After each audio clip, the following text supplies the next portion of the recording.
Hey there, cats and kittens, and thanks for tuning in to another episode of the MonkeyBoy Presents the DC Comics Superhero Collection by Eaglemoss, and today we have another issue in the sub-series collection, Blackest Night, Brightest Day, issue number 10, Bleez, and this is the second Red Lantern in the collection.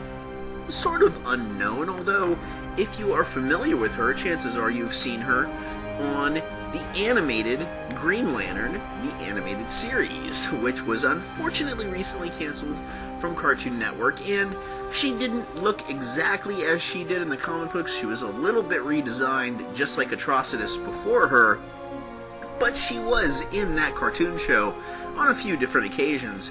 If you aren't familiar with her, well, that's of course why we have the magazine, which we'll take a look at first, and it'll cover everything you need to know about the Red Lantern Bleez, and then we'll take a look at the figure itself, covering the good, the bad, and the ugly. It's a really nice figure, to be honest with you. The good definitely outweighs the bad, and I hope you sit back, relax, and enjoy issue number 10 in the Blackest Night, Brightest Day sub-series collection by Eaglemoss, Bleez. First up, the character section.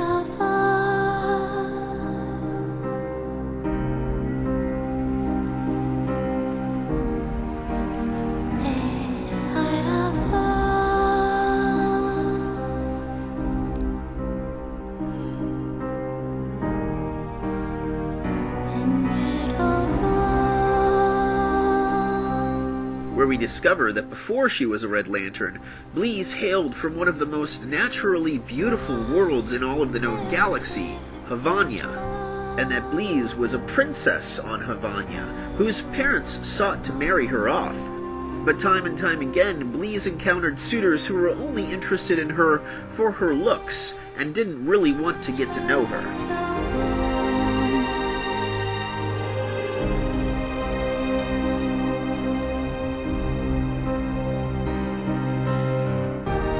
Bleez continued to see suitor after suitor until one day the royal palace was attacked by a Yellow Lantern from Sinestro's recent corps.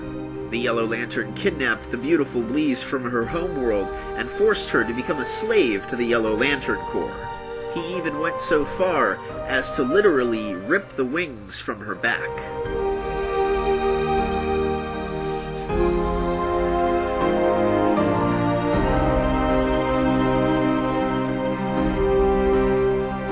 As Bleez's suicide attempt was stopped by the evil Sinestro Corps member, she was suddenly filled with rage, at which point a Red Lantern Corps ring attached itself to her, and the once beautiful princess began to spew molten hot plasma from her mouth.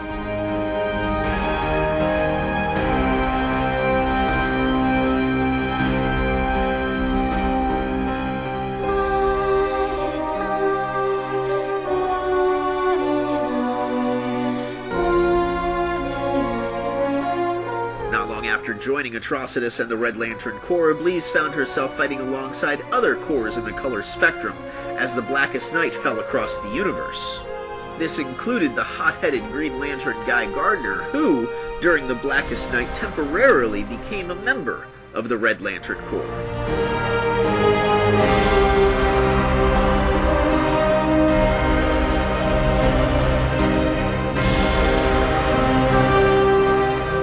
Helping prevent the Blackest Night and bring about the Brightest Day, Bleez went on to join the Green Lantern Guy Gardner and his fellow Lanterns Kilowog and Arisia on a journey into the unknown sectors of the galaxy, who were all searching for the cause of an energy drain that was sapping the powers of all the Lanterns.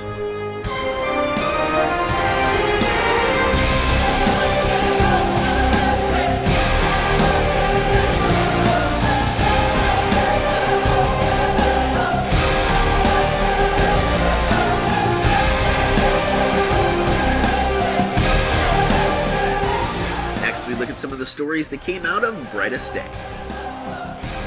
This time we look at The Flash issues 1 through 7, Brightest Day.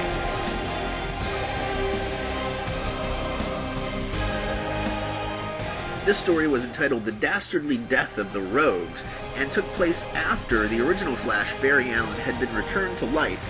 In this tale, we find Barry Allen reestablishing himself in Central City, and he is suddenly attacked by who he believes to be the Rogues, but it is revealed to be a group from the 25th century who are actually law enforcement officials known as the Renegades, who have traveled back in time believing that something Barry Allen is about to do will cause a crime to happen in their timeline, altering it. It's a big, drawn-out storyline that has a lot of different twists and turns, and ultimately ends with a pretty cool twist to the story. The entire series is beautifully illustrated, very well written, and is worth checking out. This issue's iconography section looks at a time when Batman almost did die during the final Crisis event, and how he was reborn across time.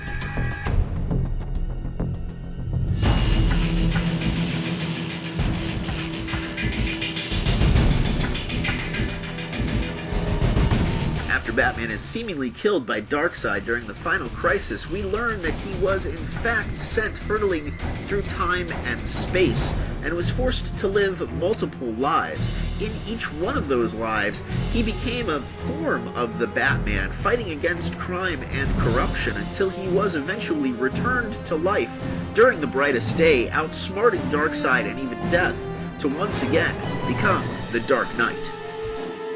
Bleez's Friends and Foes section features her teammate on the Red Lantern's Laera, the Yellow Lantern cyborg Superman, and the former Guardian of the Universe turned Blue Lantern, Sade. And finally, we have another chapter in the Book of Oa, this time focusing on some of the special forces within the Green Lantern Corps. Like the Honor Guard, a team of elite Green Lanterns who are distinguished among the rest of the Corps and report directly to the Guardians themselves. There's also a Black Ops branch of the Green Lantern Corps known as the Corps, whose members don't even look like Green Lanterns and don't wear power rings. Instead, they swallow coin-sized discs that give them the same powers as a Green Lantern for up to 5 days. They also appear in black uniforms and use purple energy rather than green to further distance them from the Green Lanterns. Lastly, we learn of the Green Lantern's Internal Affairs Division, known as the Alpha Lanterns, consisting of 6 officers who were specially selected to investigate other lanterns and were surgically bonded to their Green Lantern power batteries. And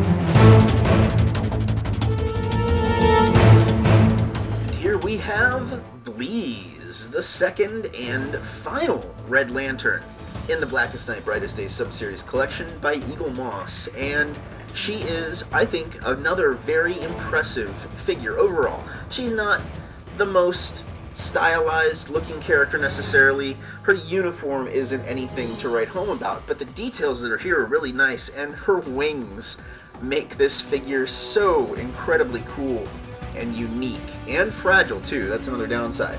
But I like pretty much everything about her. The costume's a little bit bland, but it's accurate. It's the black and red of the Red Lantern Corps. There's a slight, extremely slight metallic flecking to the red, not nearly as nice as Atrocitus's was, the first Red Lantern, the leader of the Red Lanterns. But the sculpting here, for the most part, is very nice. Love her light blue skin, and these wings, these bone wings, are just incredible. Very nicely detailed, very nicely sculpted. A nice off-white, a bone sort of white, all the way down to the boots, which are also really well done. She has those high heels on, and you can see she's really only connected at the balls of her feet. It looks as though she's ready to pounce or ready to fly. I think she's very nice. Not flawless, though, and there are some problems that I do have with her, but I'll talk about that, of course, a little bit more with some better pictures in a moment. Bleez stands atop the Red Lantern logo, and the underside of the base has her name and serial number. And to give you a sense of size and scale, here she is next to one-time teammate Guy Gardner, the Green Lantern. Next to the leader and creator of the Red Lanterns, Atrocitus. And finally, a group shot alongside all of the other cores in the color spectrum. Bleez is a nice addition to this line, I think. I love having alien characters. I like having unique looking characters, both in pose and in design, and it's always nice to have another member of a different Lantern Corps, in this case, of course, the Red Lanterns. She's very, very cool. And we'll start, as always, with the good. I really love the pose. It's dynamic and aggressive looking. The paint is very nice for the most part. The logo is not a decal. Her wings are really cool. And the sculpt is overall very, very nice. All the way down to the boots, which, as you can see, both have these really nice heels to them. There's great shadowing and shading. The sculpt on them is nice. You can see her ankles, you can see wrinkling and crinkling in the boots with the shading that's there. And the coloration is also well done. As I said, there's only a slight metallic fleck to her, extremely slight. It's not as heavy as Atrocitus is, which is good and bad. Her skin tone is cool with that sort of nice blue color. The garter belts are a nice touch, although they're also sort of one of my complaints. Really love the fact that both hands, right and left, have every finger detailed on those hands, and the wings are incredible, or I guess the lack thereof. Just those bone wings that she has. They're really great. They're an off-white color, a bone color, which is really cool. You can see the joints in the wings and sort of the sinew of the bone. It's really nicely done. And the upper body is also well sculpted. She has the red lantern armor on like the shoulders, and also the symbol on her chest is hand painted, which is great. And it's a nice black on red. It's really, really cool. Finally, the head is really nice. I love the fact that she's screaming. It's almost too bad there isn't a way to detail her spewing that red lantern goo from her mouth. That would be neat. But her teeth are detailed. They're sort of sharp, almost like fangs, very vampiric. The sort of bat ears on her head are also well done. The black is not totally glossy, but not totally flat. It's sort of an in-between, which is cool. And again, the blue color to her face, the skin tone, the texture, all very, very well done. On to the bad. Very minor paint bleeding. Nitpicks. I wish her eyes were red. I think that would have been a little bit cooler instead of just that solid white color that they are. And her Red Lantern ring is completely missing. It's not even a dab of paint on any finger, so that sort of sucks. She's also missing the garter belts on the back of the legs. Again, though, just a nitpick. Also, mine, physically, both hands have some bent and slightly gnarled fingers. It's not awful. You only really see it when you're up close looking at her, but it's definitely something you want to watch out for on this figure. Finally, the ugly. She is extremely fragile. She is right up there with Indigo 1, and you all saw a few weeks ago how Indigo 1 broke into 1,000,000 pieces, and this girl will break into 1,000,000 more. The wings, the hands, the feet, the ears on her head, everything about this figure is fragile.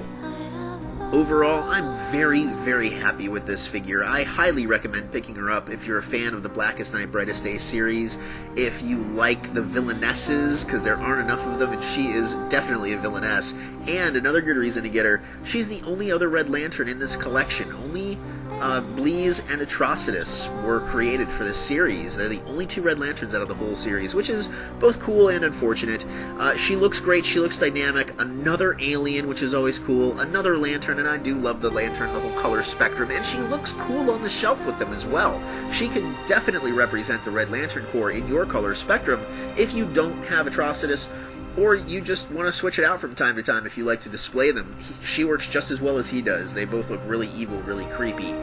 She's not necessarily for everyone. If you're not familiar with the series, I can see why you'd skip her, but if you know her, you like her, and if you just think she's cool looking, grab this character. Really cool figure. Highly recommend adding her to the collection. And I hope you've enjoyed my review of Bleez, the 10th figure in the Blackest Night, Brightest Day sub-series. Please stay tuned for a quick teaser trailer of the next figure in the series, back to the regular collection again, for another villain, which is always fun, and another member of the Flash's Rogues Gallery. I hope you stay tuned for that teaser, as always. I'm your host, the MonkeyBoy, aka Jay to his friends. Thanks for watching.